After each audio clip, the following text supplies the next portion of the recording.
창세기 41장 38절부터 45절입니다. 하나님의 말씀을 들으십시오.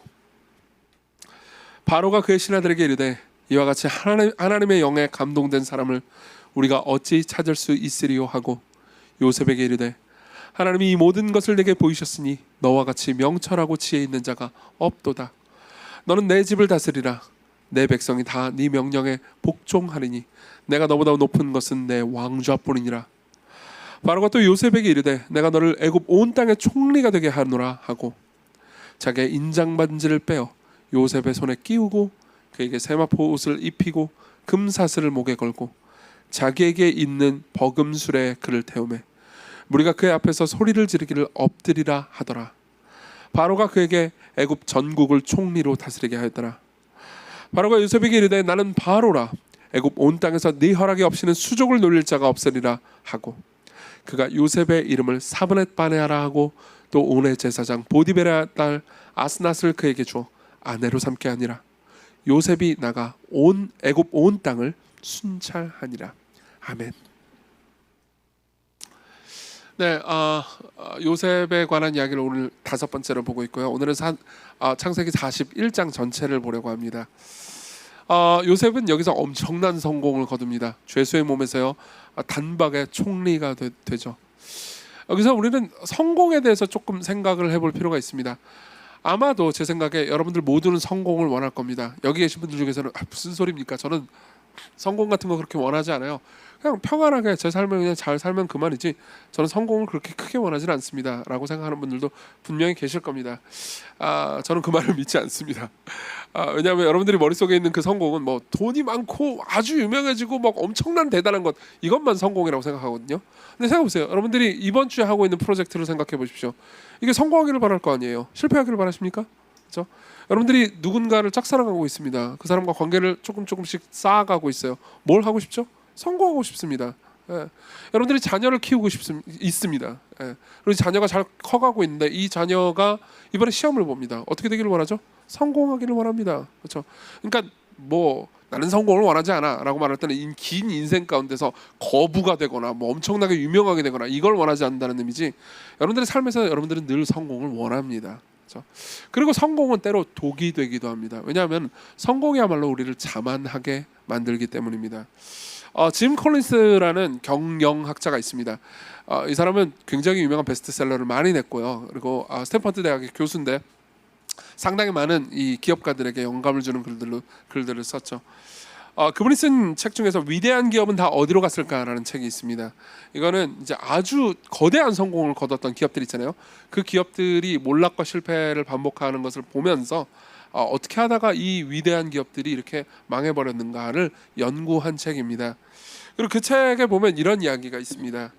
몰락의 1단계는 성공을 당연한 것으로 간주해 거만해지고 진정한 성공의 근본 요인을 잊을 때 시작된다. 성공의 요인을 살펴보면 운과 기회가 중요한 역할을 한 경우가 많은데 그 사실을 제대로 깨닫지 못하고 자기 능력과 장점을 과대평가하는 사람은 자만하게 된다라고 말합니다. 콜린스의 말은 이런 거죠. 여러분 우리가 성공을 하잖아요. 그러면 사실 우리가 왜 성공했는가를 스스로 진단해 볼 필요가 있습니다. 그렇죠? 그럼 많은 사람들이 진단해요. 나는 이뻐서 성공했어. 혹은 뭐 나는 뭐 똑똑해서, 나는 뭘 잘해서, 열심히 근면하게 노력해서 이렇게 말할 수 있죠. 근데 콜린스는 이렇게 말하는 셈입니다. 나는 무엇에도 불구하고 성공했는가도 알아야 한다고요. 사실은 그건 치명적인 약점이었는데 그냥 운이 좋아서 넘어갔을 수도 있는 겁니다. 근데 그냥 당연히 이건 성공할 만했지라고 생각한다면요, 그 다음 실패의 발판이 된다고요. 전에 했던 성공이요. 그런 의미에서 우리는 성공을 좀 알아야 될 필요가 있습니다. 그리고 우리가 방금 읽었던 요셉의 이야기 있잖아요. 본문 이야기 있잖아요. 요셉의 엄청나게 높여진 이야기죠. 이 높여진 이야기 전체를 통해서 저는 성공에 대해서 여러분들과 나눠보려고 합니다. 그걸 이해하기 위해서 오늘 이 41장의 스토리 전체를 좀 제가 요약해 드릴 필요가 있을 것 같습니다. 내용을 다 읽지 않았거든요. 요약을 하자면 이렇습니다. 2년 동안 요셉은 이제 계속해서 옥에 갇혀 있습니다. 사실 요셉은 17살 때 사랑받는 아들이었고 채색 옷을 입고 영광받던 아들이었습니다. 그렇지만 형제들의 질투를 사가지고 애굽에 쫓겨나서 종살이를 하죠. 그러다가 또 거기서 보디발의 아내의 유혹을 거절했는데 그 결과로 또 이제 감옥에 갇히게 됩니다. 그래서 오랜 동안 죄수의 신분으로 살게 됩니다. 그러다가 결국은 이제 떡 장관과 술 장관을 만나게 되고 그들이 꾼 꿈을 해몽해 주었는데 떡 장관은 그 결과 죽게 됐고요. 그리고 술 장관은 복직하게 됐죠. 그리고 술 장관한테 이렇게 말한 적이 있습니다. 나를 기억해 주세요. 하지만 술 장관은 어떻게 됐죠? 까먹었습니다. 자기를 이 감옥에서 꺼내주세요라고 말했는데 술 장관은 그 모든 것을 잊었고요. 2년이 지났죠.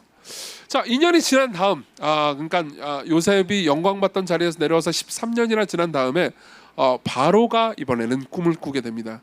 그 꿈의 내용은 간단했습니다. 꿈은 두 개였어요. 근데 첫 번째 꿈은 이거였습니다. 아름답고 살찐 7마리 소가 있었습니다. 굉장히 보기 좋았죠. 저 같은 경우는 맛있게 느껴졌을 것 같은데 어쨌든 그런데 그 뒤에요 아주 마르고 파리한 7마리의 소가 또 나옵니다. 근데 뒤에 있는 마른 7마리 소가 앞에 있는 7마리, 그러니까 이제 그 살찐 소들 있잖아요. 그 소를 다 먹어버렸습니다. 어떻게 먹을 수 있는지 모르겠는데 먹어버렸어요. 그럼 뒤에 있는 소가 뚱뚱해져야 될 거 아니에요. 근데 여전히 파리합니다. 이게 첫 번째 꿈이었어요. 두 번째 꿈은요, 아주 충실하고 곡식이 잘 달린 이삭 7개가 있었습니다.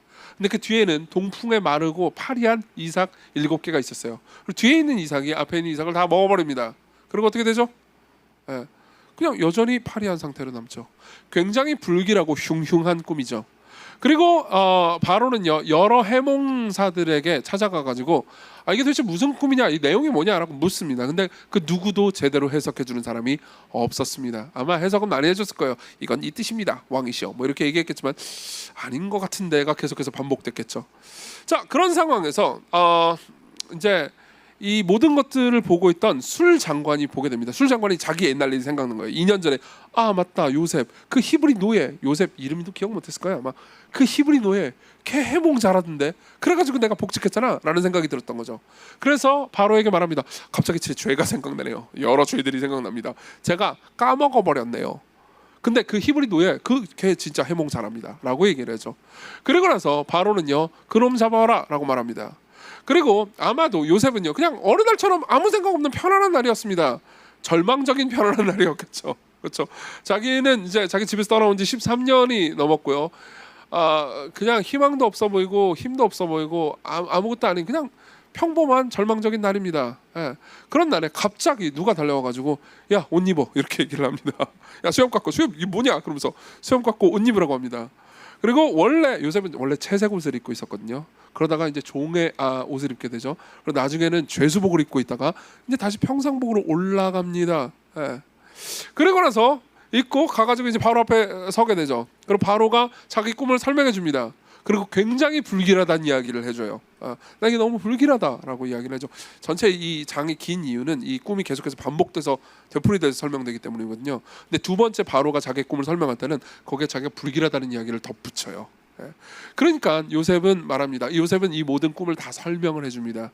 그리고 나서 설명만 해줄 뿐만 아니라 이 꿈이, 그러니까 앞으로 7년 동안 풍년이 있을 건데 그 뒤로 7년 동안 흉년이 있을 겁니다 라는 꿈 해몽뿐만 아니라, 그렇기 때문에 7년 동안 풍년이 있을 때 저녁에 곡식들을 다 모아가지고 각기 지방에 딱 비축해 두십시오. 그리고 나서 나중에 7년 때 흉년이 올 때 백성들에게 팔므로써 전체 경제를 원활하게 돌 수 있도록 하시면 됩니다. 그리고 그때 지혜 있는 사람을 세워야 됩니다라는 충고까지 덧붙입니다. 사실 이건 굉장히 위험한 일이기도 했어요. 충고를 물어본 적이 없었거든요.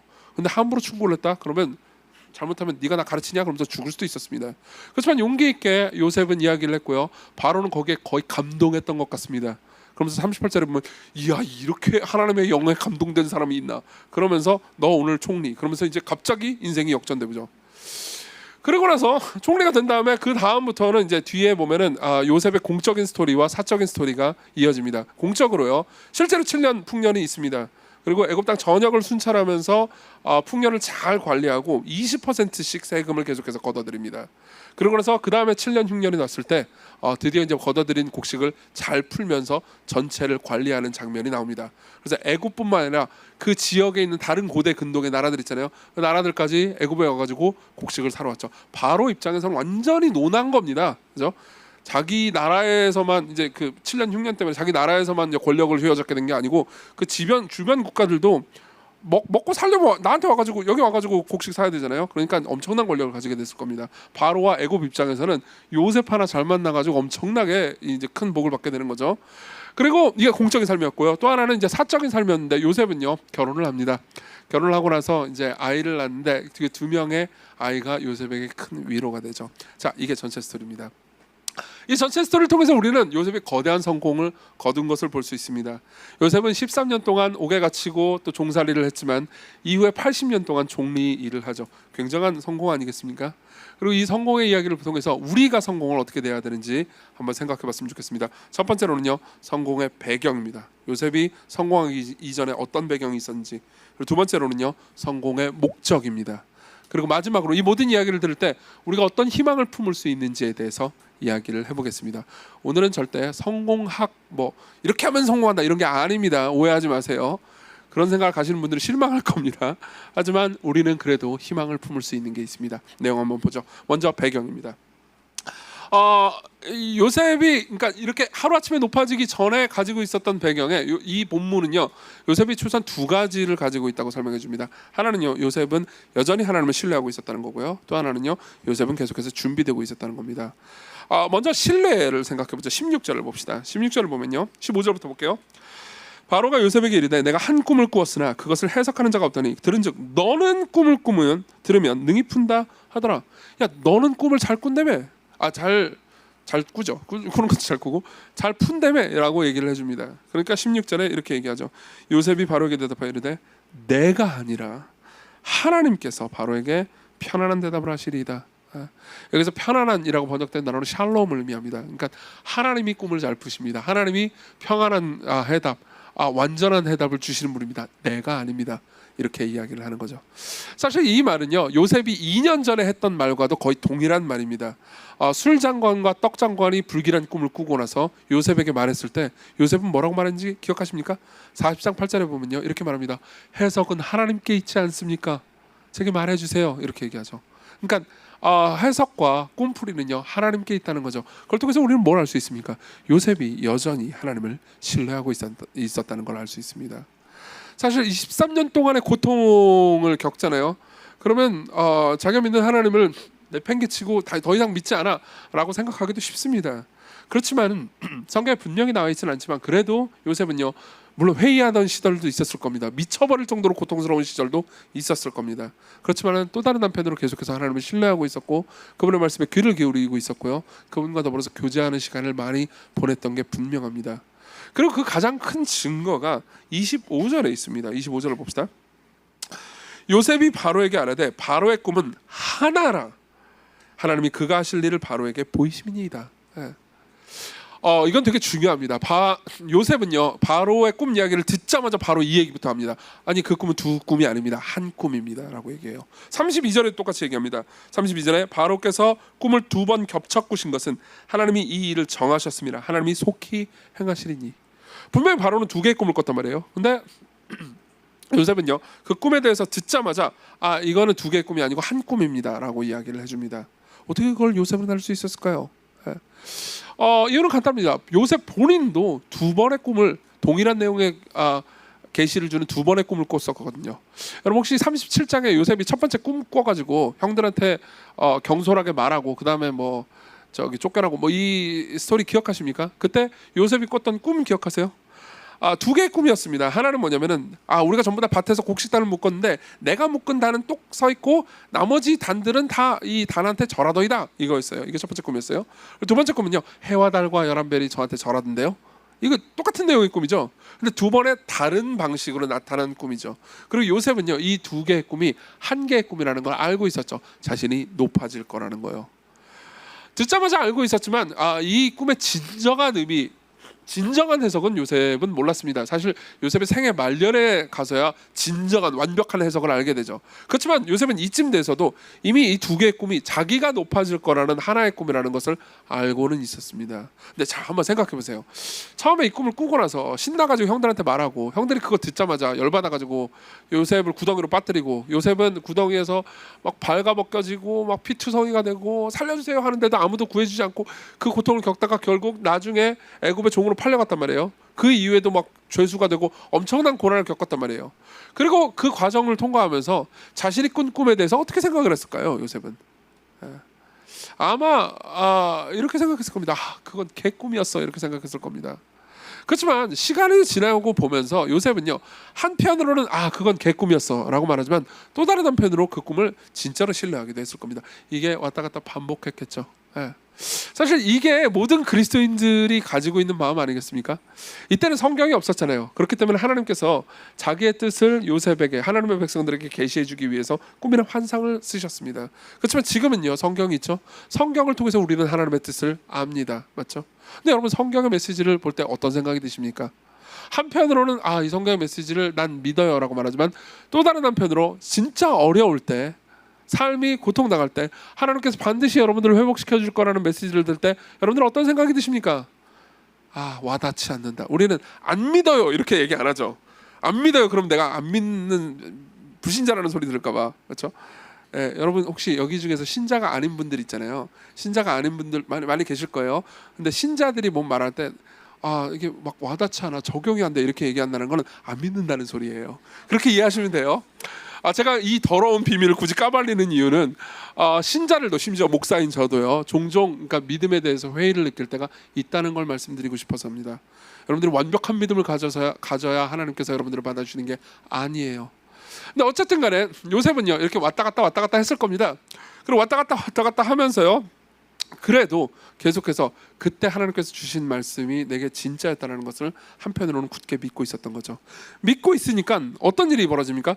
바로가 두 개의 꿈을 꿨어요. 그럼 자기에게 준 꿈과 똑같잖아요. 그렇죠? 그렇기 때문에 이건 진짜 하나님의 계시가 맞구나 라고 말하면서 바로 알 수 있었던 거죠. 예.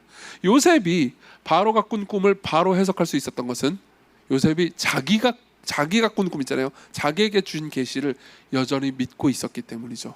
그리고 실제로 브루스 월키라는 학자에 따르면요, 이것이야말로 그러니까 바로가 요셉의 해석을 듣고 납득할 수 있었던 이유라고 말합니다. 그러니까 바로도요, 두 개의 꿈을 꿨는데 이 브루스 월키는 고대 근동에 대한 굉장히 깊이 있는 연구를 한 사람입니다. 그러니까 당시에 해몽학자들이 굉장히 많았단 말이에요. 근데 여러 사람들이 와가지고 막 이야기를 해줍니다. 근데도 불구하고 안 믿었던 거죠. 씨, 좀 아다리가 안 맞는 것 같은데. 네가 지어냈지 그래서 이런 식으로 아마 대답을 했을 거예요. 그리고 그 이유는 바로도 자기도 모르게 이 두 개의 꿈이 한 개의 꿈이라는 것을 직관적으로 알고 있었기 때문이라고 말합니다. 그 증거가 22절에 있어요. 22절에 보면요, 다시 꿈에 보니라고 말해요. 이건 바로가 그러니까 자기의 꿈을 설명해 주는 장면이거든요. 근데 두 번째 꿈 얘기하는데 다시 꿈에 보니라고 말합니다. 여기서의 꿈이 단수입니다. 복수가 아니에요. 히브리어는 굉장히 섬세하게 단복수를 쓰는 언어입니다. 근데도 불구하고 여전히 단수를 쓴 것은요, 이 두 개의 꿈이 한 개의 꿈이라는 걸 자기도 직감하고 있었던 거죠. 근데 요셉이 바로 그것부터 맞추는 겁니다. 그러니까 얼마나 신뢰가 갔겠습니까? 그러니까 한편으로 요셉은요, 여전히 하나님을 신뢰하고 있었던 거죠. 하나님의 약속을 신뢰하고 있었고 그 자신의 신뢰를요, 바로에게도 적용하고 있었던 겁니다. 이게 배경이에요. 또 하나의 배경이 있습니다. 요셉은요, 준비되고 있었습니다. 보세요. 요셉이 지금까지 13년 동안 살아온 삶을 한번 반추해 봅시다. 요셉은 뭘 했죠? 요셉은 개고생을 했다. 이렇게 생각하면요, 요셉의 삶을 단편적으로 본 겁니다. 요셉은 한편으로는 개고생을 했습니다. 계속해서 억울한 일을 당했죠. 근데 또 다른 한편으로 계속해서 해왔던 게 있습니다. 두 가지 일이었어요. 뭐죠? 행정일을 했습니다. 그렇죠? 어딜 가든 행정일을 했어요. 그리고 또 하나는요, 정직하게 살았습니다. 유혹에 굴복하지 않았습니다. 그러니까 하나님의 말씀을 지키고 행정일을 그냥 계속해서 반복해서 되풀이했던 거죠. 처음에 종으로 팔려서 보디발의 집에 갔잖아요. 그렇죠? 거기서도 그의 주인이 여호와께서 그의 함께 하심을 보며 또 여호와께서 그의 범사에 형통하게 하심을 보았더라. 요셉이 그의 주인에게 은혜를 입어 섬김에 그가 요셉을 가정 총무로 삼고 자기의 소유를 다 그 손에 위탁하니 행정일을 했죠. 그렇죠? 그리고 그 다음에 보디발의 아내의 유혹 때문에 결국은요, 감옥으로 가게 되죠. 굉장히 억울한 일이었죠. 근데 그 억울한 일을 지나고 나서 감옥에서 뭘 하죠? 간수장이 39장 22절 옥중 죄수를 다 요셉의 손에 맡김으로 그 재반 사물을 요셉이 처리하고 행정일을 합니다. 그렇죠? 계속해서 행정일을 한편으로 하고요, 계속해서 하나님께 신실한 삶을 살았어요. 어딜 가든요. 그러니까 우리는 보통 요셉이 어떤 지경에 떨어졌는지 어떤 고통을 당했는지만 보게 되기 쉽잖아요. 근데 자세히 보면 요셉은 어느 지경에 있든 어떤 고통을 당했든 계속 똑같은 일을 하고 있었습니다. 그래서요, 우리는 33절부터 36절을 더 잘 이해할 수 있습니다. 33절부터 36절입니다. 41장. 자, 읽어드리죠. 이제 바로께서는, 자 보세요, 꿈 해몽을 한 상태예요. 근데 꿈 해몽만 하지 않고 대안까지 제시해 줍니다. 명철하고 지혜 있는 사람을 택하여 애굽 땅을 다스리게 하시고, 이게 자기 자신이 될 거라고는 생각 못했을 겁니다. 요셉이. 바로께서는 또 이같이 행하사 나라 안에 감독관들을 두어 그 7해 풍년에 애굽 땅의 5분의 1을 거두되 그들로 장차올 풍년의 모든 곡물을 거두고 그 곡물을 바로의 손에 돌려 양식을 위하여 각 성읍에 쌓아두게 하소서. 이와 같이 그 곡물을 이 땅에 저장하여 애굽 땅에 임할 7해 흉년에 대비하시면 땅이 이 흉년으로 말미암아 망하지 아니하리이다. 보세요. 행정적인 제시를 합니다. 어떻게 이게 가능했겠습니까? 그동안 13년 동안 행정일하고 있었다니까요. 많은 학자들은요, 이 창세기를 연구하는 대다수의 학자들은요, 23년의 기간이 하나님께서 요셉으로 하여금 이후에 총리가 됐을 때 어떤 삶을 살 수 있도록 미리 준비하신 기간이라고 말해줍니다. 23년 동안 감옥에서, 그리고 보디발의 집에서요, 요셉은 뭘 했죠? 계속해서 행정일을 했죠. 그리고 계속해서 인간을 보았습니다. 인간 군상들을 보았어요. 인간이 얼마나 이기적인지, 자기중심적인지, 그렇기 때문에 얼마나 어떤 통제가 필요하고 어떤 행정이 필요한지를 절실히 경험하면서 깨달았겠죠. 그렇죠? 요셉이 자라가는, 준비되는 과정이었던 겁니다. 그렇죠? 그리고 이건 꽤나 중요합니다. 우리는 보통 요셉의 스토리를 애굽에 쫓겨났다가 고통을 개고생을 하다가 결국은 어떻게 됐냐? 하나님께서 높이셔서 총리가 됐다. 여기서 끝내잖아요. 그렇죠? 총리가 됐대. 그리고 끝나는데, 총리가 된 건 41장이에요. 그리고 실제로 요셉의 이야기가 끝나는 건 50장이죠. 무슨 말이냐면요, 총리가 된 것 자체가 중요한 게 아니고 그 이유가 어떤 의미에서 더 중요한 거죠. 보세요. 여러분들이 총리가 됐다고 합시다. 그럼 마냥 기쁘겠습니까? 마냥 재밌겠습니까? 아니요. 보세요. 당장 첫 해부터 저는 정신이 없을 것 같아요. 첫 해 과연 풍년이 들지 안 들지 염려 안 되겠어요? 내가 말 다 해놨단 말이에요. 7년 풍년, 7년 흉년. 근데 계속해서 풍년이 들까요? 7회 연속으로 풍년이 계속 들까요? 중간에 한 번이라도 흉년 들면 난 이렇게 되는 거잖아요. 게다가 5분의 1씩 걷었다고요. 세금이 20%였다는 거예요. 여러분 지금 세금 20%면 어떻겠어요? 막 혁명이 일어날걸요. 그렇죠? 근데 이제 풍년이 있었으니까 백성들 입장에서는 20%씩 걷어도 전에 먹던 것보다 많았겠죠. 그러니까 그렇다고 내가 굶어 죽을 정도는 아닌데 좀 많이 걷었다고 계속해서 이렇게 세금을 더 많이 걷어? 왜 세금을 이렇게 많이 걷는데? 아니 이제 앞으로 7년 흉년이 있을 거라고 저 총리가 예언했대. 그 총리 누군데? 히브리 노예 출신이. 뭐야 걔를 왜 믿어? 이런 생각 안 했겠어요 사람들이. 그죠? 그리고 그걸 요셉은요 견뎠어야 했습니다. 무슨 말이냐면요, 옳은 일을 지속적으로 신실하게 할 수 있었어야 했어요.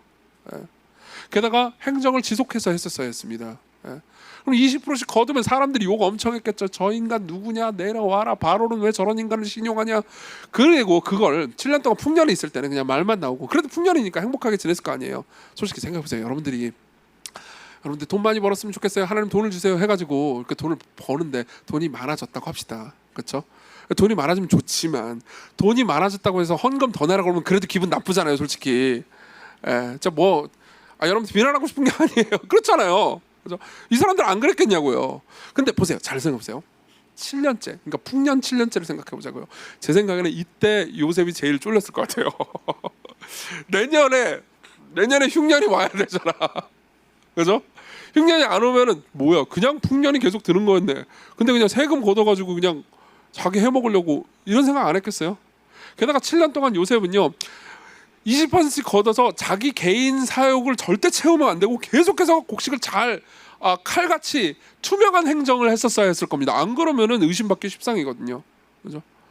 게다가 7년 차에 내년에 흉년이 안 들면 이게 보통 일이 아니잖아요. 무슨 말이냐면요, 요셉은요 총리가 되기 이전에도 하나님을 신뢰하면서 자기의 일을 신실하게 했잖아요. 그렇죠?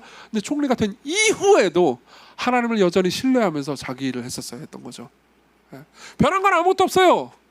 하나님을 신뢰하면서 자기 일을 하는 것을 죄수로서 하다가 혹은 종으로서 하다가 이제 총리로서 하는 거죠. 총리로서 하면 훨씬 낫죠. 그럼에도 불구하고 불안감과 두려움과 회의와 싸워야 하는 일은 여전했을 거라는 겁니다. 그렇죠? 그럼 아무나 갖다 놓고 총리를 시켜놓으면 이 불안감과 회의와 싸워가면서 계속해서 신실한 행정을 할 수 있었을까요? 아니요, 불가능했을 겁니다. 그리고 하나님께서는요 그 일을 위해서, 다시 말하면 백성들을 구원하기 위해서, 그들을 굶주리면서 구원하기 위해서 요셉을 지금까지 13년 동안 차곡차곡 준비시켜 놓은 거죠. 예. 여러분 보세요. 이거는요, 여러분들의 삶에서도 직접적으로 적용되는 메시지일 겁니다. 여러분들 중에 정말 많은 사람들은 지금 내 삶은 왜 이러냐, 나는 미래가 없다, 나는 내가 서울 시내에서 이렇게 직장 돈 쥐꼬리만큼 벌어가지고 내가 나중에 아파트 비스무리한 거 살 수라도 있겠냐 그러면서 내 미래는 희망이 없어 이렇게 생각하는 분들도 분명히 있을 겁니다. 예. 나는 이번 달에 요만큼 벌어가지고, 물론 우리 교회에서 우리 교회를 잘 보잖아요. 그러면 극빈층이 계십니다. 그리고 좀 많이 부자도 계십니다. 그리고 제 생각에는 양쪽 모두 극소수예요. 뭐 거대한 부자가 더 극소수긴 해요. 사실 있는지 잘 모르겠어요. 없는 것 같긴 한데 어쨌든 간에 대다수는 어떤 분들이냐, 당장 오늘 먹을 게 없진 않아. 그렇죠? 예. 이번 달까지는 괜찮아. 근데 다음 달 좀 불안하시죠? 그렇죠? 내가 직장 잘리면 어떻게 될지 모르는 사람들이잖아요, 대부분. 그렇죠? 그러면 항상 이렇게 말한다면 이 삶 지긋지긋하다. 내가 언제까지 이렇게 매달 쫄리면서 살아야 되나. 예. 좀 전능자가 하나님이 좀 많이 먹을 것 좀 주면 안 되나, 이런 생각 들잖아요. 그렇죠? 그러면서 항상 우리가 생각하는 건 이 미래가 없다. 그래서 돈 열심히 벌어가지고 열심히 살아봤자 소용없다. 그러니까 냉담해지기 쉽죠. 항상 냉담해지면서 그냥 오늘 열심히 살아봤자 무슨 소용이냐, 오늘 하나님 뜻대로 살아봤자 무슨 소용이냐, 다른 사람들 다 안 정직한데 나 혼자 정직해가지고, 다른 사람들 다 유혹에 굴복하는데 나 혼자 유혹에 거절한다고 그래가지고 나한테 무슨 희망이 있겠냐, 이런 생각이 들지 않습니까? 여러분 보세요. 여러분들이 유튜브나 미디어나 이런 걸 통해서 그냥 배우는 내용들이 다 그냥 니들 열심히 노력하고 신실하게 살아봤자 소용없단다, 미래는 암울해, 이런 이야기 맨날 듣고 있다는 거 알고 있어요. 예. 그리고 거기에 맞서가지고 얘들아 그러면 노력을 하면은 너희들은 행복하게 잘 살 수 있단다, 이런 얘기를 하고 싶은 것도 아닙니다. 오히려 이런 질문을 던지고 싶습니다. 그래요. 그래서 그렇게 냉담해져서 여러분들이 그냥 하루를 낭비하면서 살아간다고 합시다. 그래서 뭐가 희망이 있는데요? 여러분들이 그 삶에서 더 큰 희망을 찾을 수 있는 방법이 있습니까? 없잖아요. 네. 진짜 신실한 사람들은요, 내가 이렇게 신실하게 살면 성공할 거야 라는 마음 때문에 신실하게 사는 게 아닙니다. 그냥 그게 오늘을 행복하게 해주고 오늘 마땅히 해야 할 바니까 하는 거죠. 네. 내가 유혹을 거절하고 하나님의 뜻대로 살아가는 것이, 이렇게 내가 유혹을 거절하고 하나님의 뜻대로 살면 나중에 보디발의 아내를 거절했지만 나중에 이렇게 크게 이렇게 했던 것처럼 요셉처럼 될 거야, 이렇게까지 미래를 그렇게 생각하지 않아요. 그냥 하루를 신실하게 살아가는 거죠. 예. 여러분들의 삶에서 여러분들을 제일 좌절시키는 거는요, 냉담함입니다. 예. 제가 여러분들에게 이런 말씀을 한번 들어보죠. 성경 말씀이에요. 시편 37편 25절입니다. 들어보십시오. 내가 어려서부터 늙기까지 의인이 버림을 당하거나 그의 자손이 걸식함을 보지 못하였더라. 이게 시편 기자의 말입니다. 의인은 하나님을 신뢰하는 사람들을 다 가르쳐 통칭해서 의인이라고 말해요. 그렇죠? 그럼 제가 이 말을 들어보죠. 여러분들이 하나님을 신뢰하고 있다면 여러분들이 여기서 말하는 의인이 맞을 겁니다. 그렇죠? 그러면 여러분들이 버림을 당하거나 그의 자손이 걸식, 그러니까 음식을 못 먹는다는 거예요. 걸식함을 보지 못하였도다. 이 말을 여러분들이 정말 믿습니까? 이 말을 들으면 여러분들 어떤 생각이 드십니까? 여러분들이 만일 이 말을 듣고 와, 가스라이팅이다, 가스라이팅. 여러분들 만일 그렇게 냉담하게 대하고 있다면요, 여러분들은 전혀 준비되고 있지 않은 겁니다. 마태복음 6장 33절, 그런즉 너희는 먼저 그의 나라와 그의 일을 구하라. 그러면 이 모든 것을 너에게 더하시리라. 그러므로 내일 일을 위하여 염려하지 말라. 내일 일은 내일이 염려할 것이고 한날의 괴로움은 그날로 족하니라. 여러분들이 이 말씀을 어떻게 생각하십니까? 여러분들 하여금 오늘 노력을 하기 위해서 만든 예수님의 가스라이팅입니까? 아니요. 이게 하나님께서 세상을 운영하는 원칙입니다. 냉담해지지 마십시오. 냉담해지기로 치면요, 요셉이야말로 13년 동안 충분히 냉담해질 만한 사람이었습니다. 그렇지만 그가 바로 앞에 섰을 때 그는 여전히 신뢰하고 있었습니다. 이게 요셉이 경험한 성공의 배경이에요. 두 번째로 넘어가죠. 목적입니다. 성공의 목적 부분에서 제일 재미있는 거는요, 요셉이 총리가 되고 난 직후입니다. 요셉은 엄청난 영예를 받습니다. 바로가요 자기의 인장 반지를 직석에서 그냥 빼줘요. 예. 요셉은 상상도 못했을 겁니다. 해결책 제시했어요. 그리고 잘못하면 죽을 수도 있는 상황입니다. 근데 바로가 아마 은혜 받은 표정이었을 거예요. 이런 표정이었을 거예요. 일로 와. 그러면서 야 이거 껴. 왜냐하면 이게 결제를 위한 반지거든요. 예. 이게 2인자라는 의미입니다. 어떻게 왕이 직접 결제를 해요? 그죠? 그래서 2인자 너 결제권. 그러고 나서 뭐 이렇게 막 차도 주고요. 막 굉장히 막 높여줍니다. 예. 이름도 막 새로 지어주고 영예로운 이름들이죠. 네. 그리고 나서 그 영예를 받고 나서 바로 한 일이 이겁니다. 44절 45절 읽어드릴게요. 바로가 요셉에게 이르되 나는 바로라 애굽 온 땅에서 네 허락이 없이는 수족을 노릴 자가 없으리라 하고 그가 요셉의 이름을 사브나빠네아라고 하고 또 온의 제사장 보디베라의 딸 아스낫을 그에게 주어 아내로 삼게 하니라. 요셉이 나가 애굽 온 땅을 순찰하니라. 그리고 46절도요. 요셉이 애굽 왕 바로 앞에 설 때 30세라 그가 바로 앞을 떠나 애굽 온 땅을 순찰하니. 보세요. 총리가 돼서 바로 한 게 뭐죠? 순찰입니다. 예, 바로 일을 해요. 자, 이게 성공의 목적입니다. 자, 생각해보세요. 이런 성공을 거두면 여러분들 뭘 하고 싶습니까? 보통 우리가 성공을 원하는 건 뭐죠? 그 성공 자체를 즐기기 위해서입니다. 성공이 수단이 아니고 목적인 경우가 많죠. 예. 내가 성공해서 가지고 있는 높은 지위를 즐기는 게 전부인 것처럼 생각하는 경우가 많습니다. 여러분들은 어떻겠습니까? 저는요 이 본문을 묵상하면서 이런 생각을 했습니다. 내가 만일 총리가 됐으면 어떻게 했을까? 내가 만일 이 고통스러운 과정을 거쳐서 총리가 딱 되잖아요. 그럼 난 뭐부터 했을까? 저는 아마 되자마자 일단 보디발의 집부터 갔을 거예요. 가가지고 문 열어. 이제 내 미치잖아요. 보디발. 야 아줌마 나와. 그러는 거죠. 일로 와. 내가 유혹했어? 내가 유혹했다며? 내가 유혹했냐고. 그러는 거죠. 그리고 보디발 한번 딱 자르면서 와이프 관리 잘해. 그러면서 나오는 거예요. 벌써 통쾌하죠. 그 다음 뭐 하겠어요? 그 다음 이제 술장관 만나는 거죠. 술장관. 일로. 야 이렇게 자주 까먹고 그러대? 아니 노트를 해야 될 거 아니야. 노트를. 자기 관리가 안 돼. 그 중요한 내용인데 그런 거 까먹으면 어떡해. 저 같으면 이랬을 겁니다. 그죠? 생각해보세요. 우리가 나중에 이 주제를 보게 될 겁니다. 나중에 용서라는 주제를 다루게 될 수밖에 없어요. 요새는 형들을 용서했잖아요. 그렇죠? 제가 그 전에 미리 알려드릴게요. 용서라는 설교 듣기 싫으면 그 전주에 듣고 다음 주에 오지 말아야지 이렇게 생각하면 돼요. 아시겠죠? 꼬고라는 소리죠. 보세요. 우리는 흔히 형들만 용서했다고 생각하기 쉽습니다. 아니에요. 그 13년 동안 얼마나 많은 용서해야 될 대상들이 나타났겠습니까?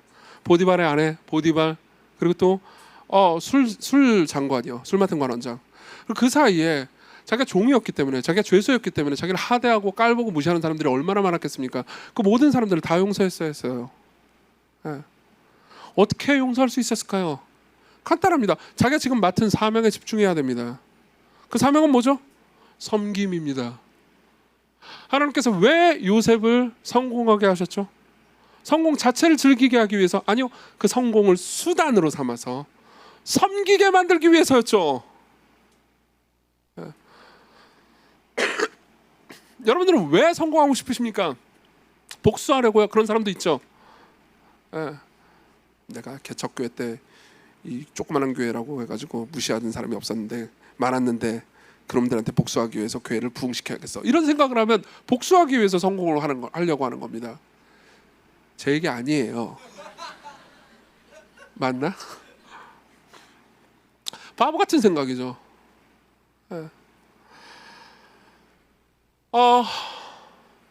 그렇지만요, 성공은요 원래 하던 일을 성공해서 하는 겁니다. 원래 하던 일을 성공해서 하는 거라고요.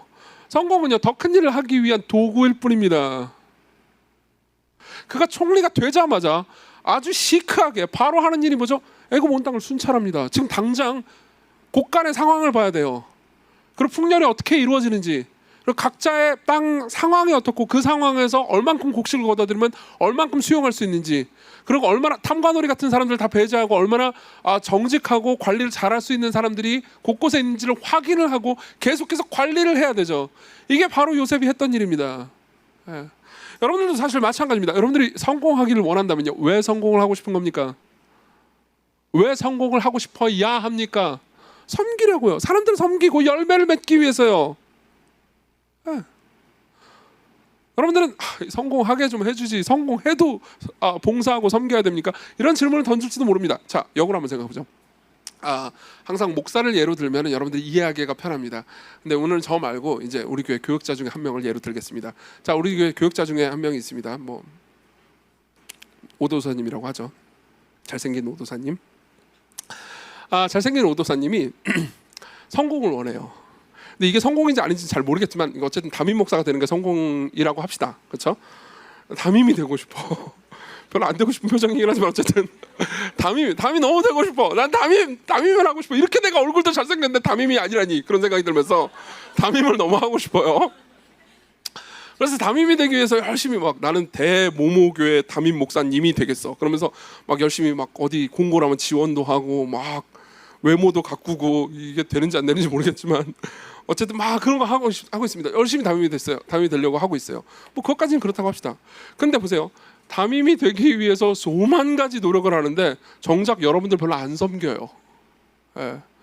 그리고 정작 설교도 뭐 맨날 어디서 뭐 베껴가지고 막 이것저것 짜집게 해가지고 대충 한단 말입니다. 만약 그렇다고 합시다. 그럼 여러분 어떻게 말할 거예요? 저거 담임 되면 안 되겠네. 바로 그 생각 들죠? 저 인간 성공하면 안 되겠다. 지 할 일이나 평상시에 잘할 것이지. 이런 생각 할 거죠? 다행히 우리 오도사님은 그러지 않으신 분입니다. 별로 되고 싶어 하지도 않아요. 예. 보세요. 그냥 그 사람이 담임 목사가 아닐 때 그냥 신실하게 사람들을 섬기고 말씀을 전하고 하다가 그냥 그 사람이 담임 목사가 되면 그 일을 더 잘하고 더 많이 하면 되는 거잖아요. 예. 그게 올바르다고 여러분들 다 생각하시죠? 그렇게 안 하면은 오도사를 저주할 거죠. 저주까지는 아니고 정죄할 거죠. 그럼 여러분들한테 똑같은 잣대를 들이대십시오. 여러분들은 왜 성공해야 합니까? 왜 돈을 많이 벌어야 돼요?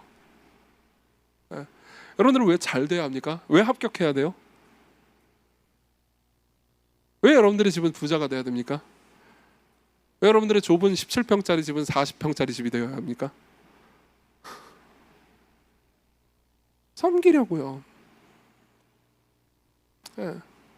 그렇게 되려고 노력도 할 필요도 없습니다. 그냥 섬기는 일을 하다 보면 그렇게 되는 거예요. 어떤 부모가 있습니다. 어떤 엄마가 있어요. 가정주부예요. 계속해서 가족들을 돌봅니다. 아이들을 키워요.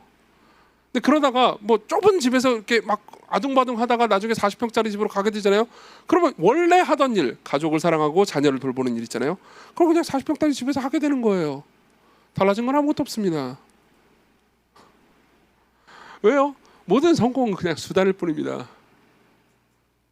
지금 박사 준비하시는 분, 박사 학위 안에 있는 분들도 많죠. 왜 공부하세요? 교수 되기 위해서요? 교수 돼서 뭐 하실 건데요? 학문을 연구하고 지식으로 사람들을 섬기기 위해서 아니에요? 왜 많이 돈을 벌고 싶으세요? 빌딩 여러 채 가지고 싶어서요? 여러 채 가져서 뭐 하실 건데요? 관리하려고요? 여러분들의 인생이 빌딩 관리인이에요? 그렇지 않잖아요. 2009년에요. 웨이크포레스트 대학의 네이선 해치 총장이라는 분이 한 연설이, 되게 미국에서 유명한 연설이 있습니다. 그리고 해치 총장은요 이런 말을 합니다. 졸업생들이요 가면 갈수록 전부 다 금융, 컨설팅, 기업법, 의료 이쪽으로 지나치게 쏠리고 있다는 거예요. 우리나라도 의대가 최고죠 지금. 그렇죠? 그리고 그것 때문에 일에 만족이 없다고 수많은 사람들이 괴로워하고 있다는 거죠. 네. 왜요? 왜 의사가 됐니? 사람들을 치료하기 위해서? 아니요. 그냥 안정적인 직장이라서요. 그럼 당연히 사람들을 치료해야 되는 그 일을 하는 사람이 일에 만족이 없겠죠. 그리고 의사가 되고 싶은데 실패한 사람도 자기가 다른 일을 하고 있기 때문에 일에 만족이 없을 거고요. 여러분들의 삶의 목적이요 안정이고 성공이라면요, 여러분들은 안정과 성공을, 그러니까 인생에 있어서 진정한 성공을 오히려 경험하지 못하게 될 겁니다. 여러분들이 가지고 있는 성공을 거둔다 하더라도요. 지금 섬기지 않으면 안 됩니다. 분명히 이런 분들도 있을 겁니다. 성공하면 그때 섬길게요. 제가 빌딩 3채 이상이 되면 이 조그만한 예배당 내가 그냥 예배당 하나 지어줄게요. 지금은 날 건드리지 마세요. 아무도 섬기라고 말하지 마세요. 라고 말한다면요, 여러분들은 요셉과 같지는 않습니다. 여러분들은 요셉은 아닙니다. 요셉은요 보디발의 집에서도 섬겼고요. 감옥에서도 섬겼습니다. 그리고 그 일을 총리가 돼서 할 뿐이죠. 여러분들은 어떠십니까? 여러분들이 성공을 원한다면 그 목표와 목적은 무엇입니까? 그걸 넘어서 도대체 뭘 하고 싶으신 겁니까? 여러분들의 목적이 섬김이 아니잖아요. 그럼 여러분들의 삶에 열매는 없을 겁니다. 성공은 있을지언정요. 마지막으로 넘어갑니다. 마지막으로 우리가 이러한 섬기는 삶을 살 때 우리가 가질 수 있는 희망을 말씀드리죠. 저는 이렇게 섣불리 얘기하고 싶지는 않습니다. 여러분들이 그렇게 섬기는 삶을 목표로 살면서 그냥 신실하게 오늘을 유혹을 거절하면서 살면 여러분들은 결국 성공하게 됩니다. 이렇게 얘기하고 싶지 않습니다. 언제 그 일이 일어날지, 그리고 여러분들이 바라는 만큼의 성공이 있을지 없을지 그건 우리는 모릅니다. 여기 있는 분들이 다 요셉처럼 산다고 전부 다 총리가 되면은 총리가 너무 많아질 거 아니에요. 그렇게 되진 않아요. 그런 꿈을 꾸라고 말씀드리고 싶지는 않습니다. 하지만 요셉이 자신의 삶에서 사적으로 고백한 자신이 거뒀던 위로, 자신이 경험했던 삶의 위로는 여기 있는 모든 분들에게 해당될 수 있습니다. 이 41장 마지막 부분에 보면요, 요셉이 사적인 스토리도 나옵니다. 그리고 사적인 스토리 중에서는 자신이 아들을 낳은 이야기가 나오죠. 그리고 자신이 아들을 낳은 이야기를 보면서 요셉은요, 지금까지의 이 고통스러웠던 자신의 삶을 어떻게 해석하는지 우리가 볼 수 있게 됩니다. 우리 50절부터 52절을 볼게요. 50절부터 52절입니다. 제가 읽어드릴게요. 흉년이 들기 전 요셉에게 두 아들이 나되 곧 오네 제사장 보디베라의 딸 아스낫이 그에게서 낳은지라. 요셉이 그의 장남의 이름을 므낫세라 하였으니 하나님이 내게 내 모든 고난과 내 아버지의 온 집 일을 잊어버리게 하셨다 하며, 차남의 이름을 에브라임이라 하였으니 하나님이 내가 수고한 땅에서 번성하게 하셨다 함이로라. 두 아들을 낳죠. 두 아들의 이름은, 하나의 이름은요 잊었다는 의미입니다.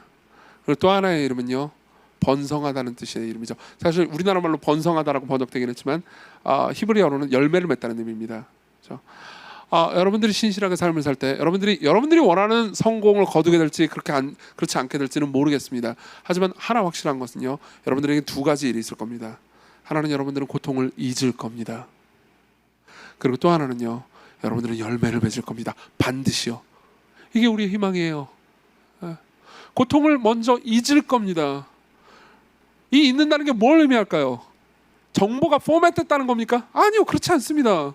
요셉은 죽는 날까지 자신이 구덩이에 빠졌을 때 그 고통스러운 상황, 그 괴로움을, 정보를 잊진 않았을 겁니다. 그죠? 그렇지만 자신이 죽는 날 요셉은요, 그 정보는 잊지 않고 여전히 남아있지만 그 고통스러운 경험이 자신의 멱살을 잡고 뒤흔드는 상황은 아닐 겁니다. 오히려 그 고통스러운 상황을요 웃으면서 이야기할 수 있었습니다. 형들을 보면서, 자기를 죽이려고 했던 그 형들을 보면서요, 당신들은 나를 해치려고 했지만 하나님께서는 그 모든 걸 선으로 바꾸셨어요. 그래서 이같이 만민의 생명을 구하게 하셨습니다. 그죠? 해석이 달라졌죠. 보세요. 삶의 고통이 있을 때 그 삶의 고통을 가지고 자기 연민에 빠진다면 여러분들은 그 고통을 잊을 수가 없어요. 정말 많은 심리학자들이 실제로 염려하는 겁니다. 우리는 보통 PTSD라는 단어를 듣습니다. 알죠? 외상 후 스트레스 장애. 실제로 많은 심리학자들이 이런 걸 염려합니다. 과거에는요, 이 PTSD라는 단어를 극히 제한된 용리에서만 썼다는 거예요. 특히 조나선 하이트 같은 심리학자가 이런 이야기를 염려를 하죠. 예컨대 진짜 갑자기 끔찍스럽게 자기 자녀를 잃었다든가, 아니면 막 몸에 엄청난 팔이 떨어져 나갔다든가, 이런 식으로 엄청난 외상이 있는 경우에만 PTSD라는 단어를 썼다는 거죠. 근데 현재는 PTSD라는 단어가 너무 남발되고 있다는 겁니다. 과거에 선생님한테 머리통 한번 맞은 거, 그게 이제 나한테는 PTSD, 이런 식으로 말하게 됐다는 거죠. 물론 그게 슬픈 이야기가 아니라는 건 아닙니다. 슬픈 이야기이긴 하죠. 그렇지만 이 단어를 너무 남발함으로써 사람들은요, 그러니까 자신의 과거에 대해서, 자신이 받은 상처에 대해서 너무나 심각하게 연민하게 되고 쉽게 분노를 허용하게 됐다는 겁니다. 그러면서 조나선 하이트는 이렇게 얘기합니다. PTSD만 말할 게 아니고 PTG를 말해야 된다고요. 포스트 트라우마틱 그로스, 외상 후 성장, 그 모든 것들이 극복될 수 있다는 겁니다. 어떻게 극복될까요? 요셉의 경우를 보면 알 수 있습니다. 자신의 삶에서 겪었던 그 슬픔과 고통 있잖아요. 다른 사람들은 겪지 않았지만 나만 겪었던 그 고통, 그 고통 가운데서도 인내하면서 그 고통이 바뀌어서 열매가 됐을 때, 그 고통이 바뀌어서 똑같은 고통을 당한 사람들을 위로할 수 있고 그들을 세울 수 있게 나를 하나님께서 사용하실 때, 내 인생을 되돌아볼 때 그 고통이 없었다면 생기지 않았을 좋은 일이 내게 있다는 걸 내가 알았을 때, 내 인생을 되돌아볼 때 그 고통 때문에 내가 겸허해지고 낮아지고 내가 성장했다는 것을 확인할 때, 그 고통은요 포맷되지는 않지만 웃으면서 이야기할 수 있습니다. 맞아, 내가 그때 그랬어. 나한테 그런 큰 고통이 있었어. 하지만 그 고통이 없었으면 지금의 내가 없었을 거야. 그 고통이 없었으면 내가 그 모든 것들을 배우지 못했을 거야. 그 고통이 없었으면 지금 내가 누리고 있는 이 모든 것들을 누리지 못했을 거야. 여러분들이 그렇게 말할 때요, 여러분들은요 잊을 수 있습니다. 기뻐할 수 있어요. 그리고 여러분들은요 여러분들의 삶을 통해서 열매를 맺을 수 있습니다. 이게 여러분들에게 주어진 희망이에요. 여러분 생각해보세요. 잊음과 열매, 성공한 사람 아니에요? 성공한 거잖아요. 이 정도면 강남에 빌딩 몇 채씩 가져야 성공한 거예요? 아니잖아요. 이 성공은 여러분들 모두에게 약속되어 있습니다. 여러분들 모두에게 단 한 명의 예외도 없이 약속되어 있습니다. 그분을 신뢰하십시오. 그리고 여기에는요 우리의 첫 열매 되신 예수 그리스도가 있다는 것을 기억하십시오. 이 삶은요 단순히 요셉만 살아간 삶이 아닙니다. 이 요셉의 모든 이야기는요 요셉보다 더 큰 예수 그리스도, 더 큰 요셉, 더 위대한 요셉을 가리키고 있어요. 요셉을 향해서 바로는 이렇게 말합니다. 하나님의 영에 감동된 사람이구나. 38절에 나오죠. 그리고 수천 년 후에 진짜 하나님의 영에 감동된 분, 하나님의 성령으로 충만한 분이 등장합니다. 그분은 요셉과 같은 잘못을 하지 않았습니다. 그러나 요셉이 경험했던 구덩이보다 훨씬 더 큰 구덩이를 경험하셨죠. 가장 높으신 분이 이 지상에 죄악된 사람들이 몰려있는 이 지구라는 감옥으로 들어오십니다. 그리고 30년 동안 옥살이를 하시고 3년 동안 그들에게 복음을 전하시죠. 그렇지만 그분이 경험했던 건 뭐죠? 배신과 버림과 지옥이었죠. 십자가였습니다. 그렇지만 그분이 십자가를 통과하셨을 때 그분이 어떻게 됐습니까?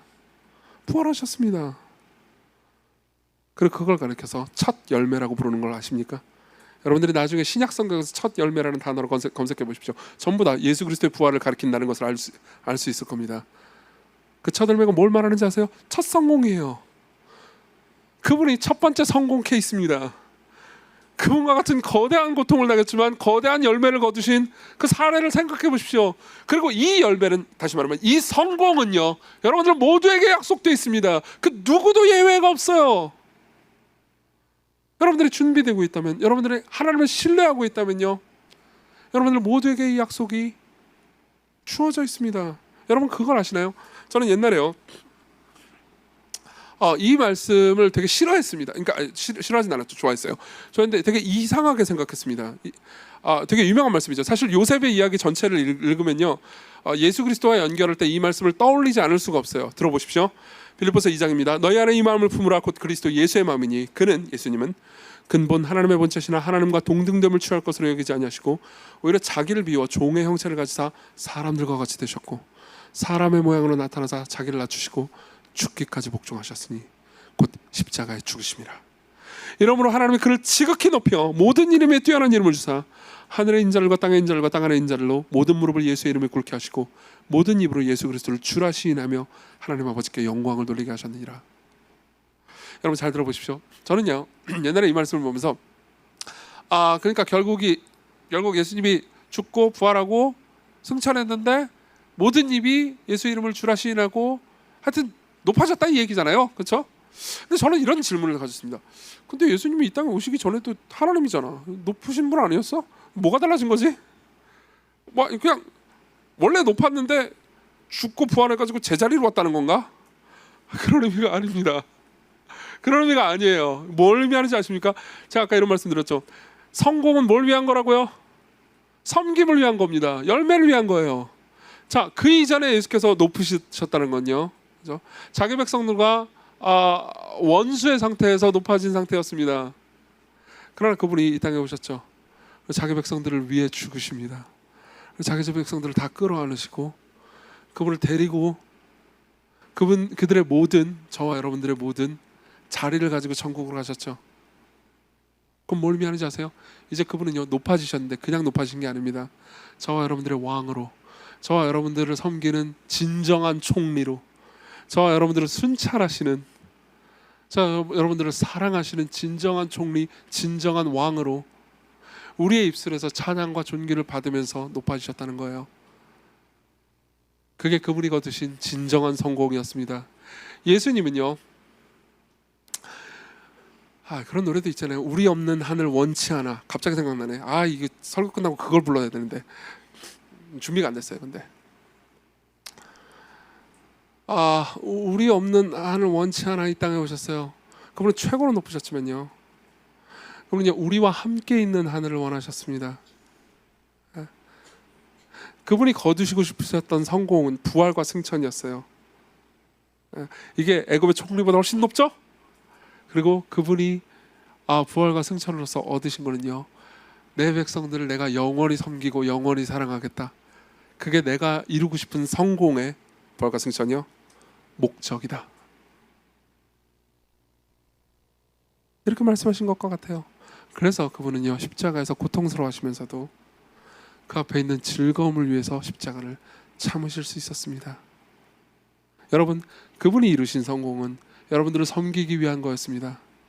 여러분들은 어떤 성공을 이루고 싶으십니까?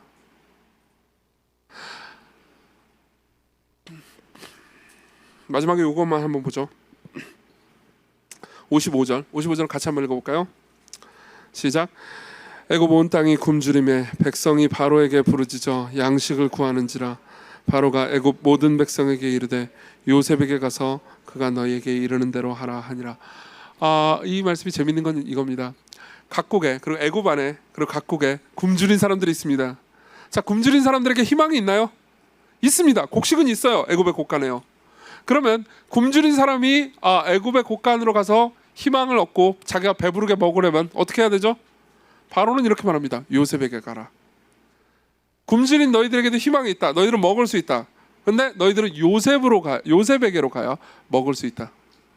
자, 여러분들은 성공과 의미와 삶과 위로와 기쁨에 굶주려 있습니다. 여러분들에게 희망이 있습니까? 예, 있습니다. 어떻게 하면 그 희망을 가질 수 있나요? 굶주린 백성들은 요셉에게 가서 돈을 주고 곡식을 샀어야 했습니다. 그렇지만 여러분들이 그리스도께로 가잖아요. 그럼 돈도 아무 노력도 필요 없이 여러분들은 그분에게서 영광을 가질 수 있습니다. 그분 자신을 가질 수 있습니다. 요셉에게 가야만 곡식을 가질 수 있었던 것처럼 여러분들이 영적인 만족을 얻기 위해서는요, 요셉과는 달리 아무 돈이 필요 없이 그냥 얻을 수 있습니다. 어떻게 해요? 그리스도께로 오십시오. 같이 기도합시다.